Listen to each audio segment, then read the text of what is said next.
Welcome back, viewers. I know that you're looking forward to the Mid-American Conference, and you know what that means right here, the volleyball tournament. 5th annual of the volleyball tournament, 15 teams competing for this prize right here. And the reason we have it in studio is that the Champaign coach is here with us to talk about their off-season training. Coach Lutz, thank you so much for joining. Thanks. So I understand that you coach the Champaign contingent of the tournament. There's 15 teams in the tournament, and you guys are reigning champions. Won it back in 2016.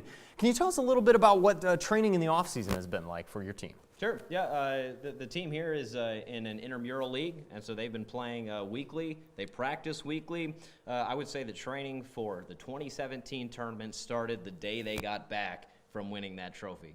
That's intense. I appreciate your vigor to go a whole year of training for one tournament a year. No off-season here. No off-season here. So I want to make sure that you're aware, though, that none of the other teams are taking it easy. Oh, sure. We're seeing quite a bit of activity online about the other teams. For instance, out of Madison, we see Tom Newley quoted as saying, "I just want you to be aware of Madison. We will be a force. We have not had any cheese for a week now. The athletes that are coming will make Montreal look uncoordinated. Just giving you a Christian warning." Of course, Tom there referencing Montreal Hill, a senior out of Michigan. Eastern Michigan. So he's laying smack talk all over the place. How are you guys going to hold up to, say, Madison or Michigan? You know, I think that what Tom is doing is trying to bring some of the excitement and success that he had with Detroit from back in 2015 to his new team here in Madison. And you can't exactly just replicate that synergy in such a short amount of time. I think that the team out there, maybe they're talented, but they don't have the experience of being a team for very long together. And so with that said, we're not really super worried about Madison.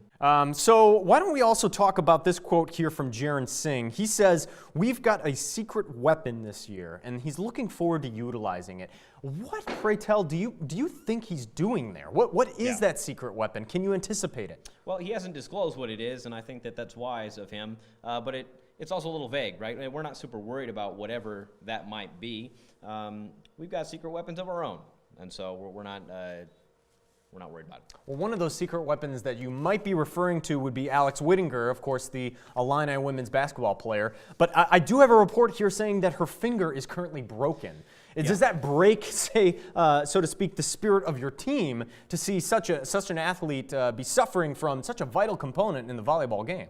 Sure. Well, Alex would be, bar none, the greatest female athlete out there on those volleyball courts. And so for her to not be able to play, of course, is a blow to us and to what we're able to do as a team. But I would say that we've got a lot of depth as a team, and it doesn't just stop with Alex. So, Alex has been great through it all, and she's really responded well, I think. She's healing up nicely, and we don't know. Maybe she might even be able to make an appearance. We'll see where she's at come Saturday.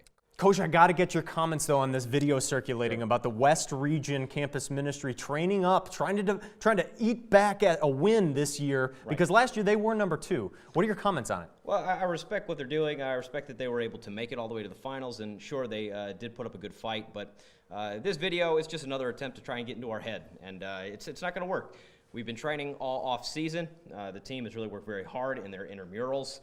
And honestly, I don't think we have anything to worry about. I really think that we have got a shot to repeat. Yeah, repeating is not easy, though. I mean, in the history of this tournament, we've only seen one ministry be able to do that. That'd be Milwaukee back in 2013, 2014. Right. So is that a mental hurdle that your team is going to have to get over? No, I think that the team, they're a little bit young. They were young last year, but now we have the experience of having won it all, and so they've really just gotten hungry. I think Milwaukee, after winning it twice, they let their guard down a little bit, and they kind of started it all and brought this tournament to the retreat, and so it was really their game to win. But now I think that the tables have turned, and Champaign is a force to be reckoned with. That's a great way to honor that team, but also not pull back from punches this tournament. I'd like to also, though, talk to the fact that there are some changes that are happening. So there are some things that are not in your control, right? There's a venue change, and that might be the most important thing here, is moving from a more concrete surface to a more proper volleyball playing surface. How's your team adjusting to that? Yeah, well, playing on the hardwoods is really something something that the team is very comfortable with. We're playing in now the same environment that our home turf is like, and so I would say that playing on that concrete, it gets really loud. You know, the sound bounces around in the room, and it's tough to communicate with the team. So I think that this year, being able to play on those hardwoods is going to be a great advantage to us. It's going to be what we're familiar with, and it's only going to help us in our goal to win it again. Well, Coach, thank you so much for spending time with us, and all the best of luck going into the tournament. Hey, thanks for having me.